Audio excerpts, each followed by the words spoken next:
कोठी व्या अधरात न पई कल के चियड़न जी कोठी व्या अधरात न पई कल के चियड़न जी चियड़न परदेसियड़न जी चियड़न परदेसियड़न जी सार में से फिर बात न पई कल के चियड़न जी सार में से फिर बात न पई कल के चियड़न जी डगी व्यमुडा जुडुखीअ खे बेर डगी व्यमुडा जुडुखीअ खे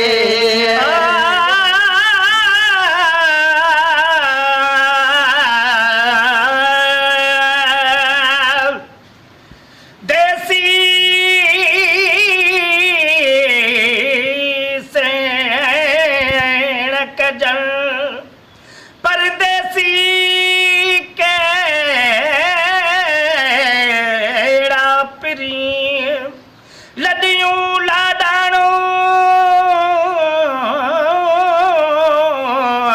कयूं हितां होत वञण पुॼाणा पिर कजे बस बंभोर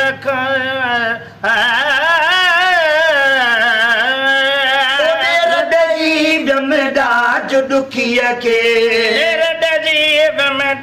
जुडुखीअ खे आए दुखनि जी दात न पई कल के चियड़न जी आए दुखनि जी दात न पई कल के चियड़न जी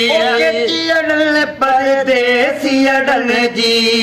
चियड़न परदेसियड़न जी सारन से फिर बात न पई कल के चियड़न जी सारम से फिर बात न पई कल के चियड़न जी वसे थी अजो अखिड़नि मां खूब वसे थी अजो अखिड़नि मां खूब वसे थी अजो अखिड़नि मां जी बरसात न पई कल के चियड़न जी गन जी बरसात न पई कल के चियड़न जी चियड़न परदेसियड़न जी चियड़न परदेसियड़न जी सारन से फिर बात न पई कल के चियड़न जी सारम से फिर बात न पई कल के चियड़न जी केरु सुनाए हिय हो तन खे केरु सुनाए हिय हो तन खे केरु सुनाए हिय हो तन खे